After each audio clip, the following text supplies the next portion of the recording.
Bonjour, bienvenue sur les podcasts de Triangle, le regard des sciences humaines posé sur les sujets d'actualité.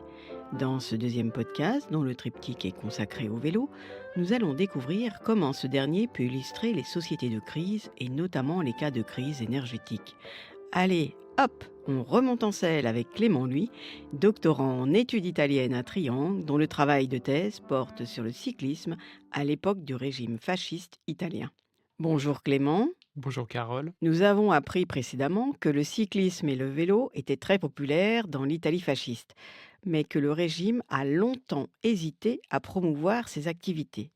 À partir du milieu des années 1930, il y a un revirement. Que se passe-t-il concrètement? Oui, tout à fait. On a parlé dans le podcast précédent très rapidement du contexte de crise et de sanctions économiques qui expliquaient ce changement rapide. Dès que ce choix est fait, un peu par obligation, la production des industries italiennes est fortement encouragée et promue par la propagande, notamment lorsqu'elle permet de mettre en place des prix accessibles aux consommateurs, parce qu'un vélo, ça coûte quand même encore un peu cher. Les associations fascistes du temps libre, donc le Dopolavoro que j'ai déjà évoqué la dernière fois, s'organisent pour avoir de plus en plus de promotions et de tarifs de groupe, en quelque sorte, pour l'achat groupé de vélos et du matériel. Mais la situation empire progressivement avec le début de la Seconde Guerre mondiale en 1939. L'État fasciste incite de plus en plus à se déplacer à vélo en exerçant un contrôle strict des prix de vente qui va se transformer carrément en 1942 en un contrôle des modèles vendus qui doivent tous correspondre à un même type pour économiser les matières premières. Enfin, la taxe sur la circulation des vélos est abolie et les cyclistes sont même autorisés à emprunter l'ensemble des routes, y compris les premières autoroutes jusqu'ici réservées aux voitures et interdites aux carrioles tirées à cheval ou aux vélos. C'est vraiment un symbole, dans ce contexte de guerre, de l'échec des rêves de motorisation de l'automobile portés par le fascisme. L'État contrôlait donc le prix de vente des vélos afin que la majorité des personnes puissent en acheter. Aussi, pourrait-on dire que c'est un peu comme aujourd'hui, avec les aides financières qui d'ailleurs ont été renforcées et prolongées jusqu'à fin 2023. Alors c'est difficile de faire un tel parallèle historique, mais il est certain que dans les moments de crise, les vélos apparaissent comme un moyen de transport simple, économique, sûr et assez fiable pour les trajets du quotidien. C'est quelque chose qu'on retrouve à plusieurs occasions, donc actuellement comme tu l'as dit, mais aussi un peu à 50 ans, il y a 50 ans, en 1973 au moment de la crise pétrolière, ou en Italie, l'usage privé des automobiles est interdit le dimanche et les jours fériés, ce qui entraîne un retour des vélos sur les routes italiennes pour les promenades du dimanche. Là encore, en 1973, c'est un moment de crise qui incite à promouvoir le déplacement à vélo.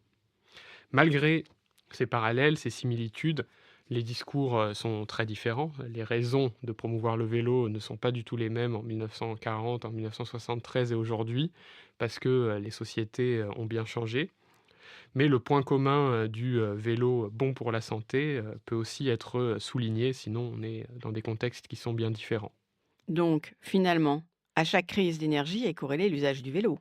En effet, c'est arrivé à plusieurs reprises et dans plusieurs contextes pour plusieurs raisons différentes au XXe siècle. Pourrait-on dire que le vélo peut être une ressource en cas de crise? On pourrait, parce qu'il y a une facilité à utiliser le vélo qui en fait un substitut utile à d'autres moyens de transport beaucoup plus coûteux et beaucoup plus énergivores.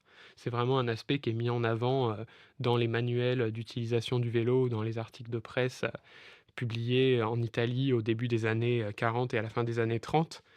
Et il est d'ailleurs pas impossible que, justement, quand les privations se terminent, donc à la fin de la Seconde Guerre mondiale et au début, des Trente Glorieuses, du miracle économique italien dans les années 1950, on cherche très vite à remplacer le déplacement à vélo par le déplacement en Vespa ou en mobilette, justement pour oublier, cette situation de crise, passée.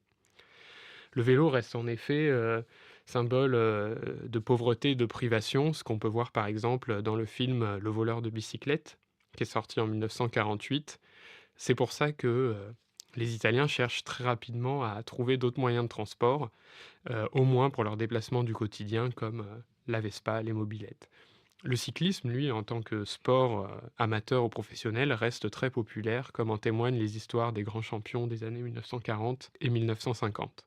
Mais aujourd'hui, nous pouvons aussi ajouter que l'utilisation du vélo peut s'avérer être une alternative quant à l'émission de CO2 et notamment en ville. Alors c'est une évidence, c'est la nouvelle urgence à laquelle, on fait face. C'est bien sûr pour cette raison que l'État, la mairie, la métropole et puis même, les administrations, interviennent pour soutenir l'usage du vélo. Bien entendu, cette urgence écologique est nettement moins présente, dans les années 1930 et 1940. Elle est carrément, absente et on voit ainsi, régulièrement que dans un contexte de crise, l'État, et les administrations publiques sont à l'initiative, de mesures de soutien. Ainsi, c'était aussi le cas, en Italie à la fin des années 1930 avec toutes les interventions, de l'État, pour, soutenir la production et faire baisser les prix, pour, les consommateurs. C'était une intervention qui était elle aussi nécessaire en raison de l'urgence, de la situation. De la même manière, l'État est intervenu très fortement lors du choc pétrolier de 1973 avec, cette interdiction dont j'ai parlé pour les voitures de circuler le dimanche ou, maintenant en France avec, les aides financières dont tu as, parlé. Ces différentes mesures, évidemment, elles sont, toutes, très différentes parce qu'elles prennent en compte la spécificité des contextes historiques et des urgences auxquelles il faut, faire face et puis elles sont aussi, limitées par les marges de manœuvre, de l'État. Ainsi se termine notre deuxième podcast. Nous remercions Clément pour sa promenade historique à bicyclette et nous vous remercions, vous, chères auditrices, auditeurs, de votre chaleureuse écoute. Nous vous donnons rendez-vous tout prochainement pour le troisième et dernier podcast qui sera consacré à la popularité du vélo. Quant à notre accompagnement musical, sachez qu'il est la création originale de l'auteur-compositeur Ulysse Verjus-Tonnelet. À bientôt.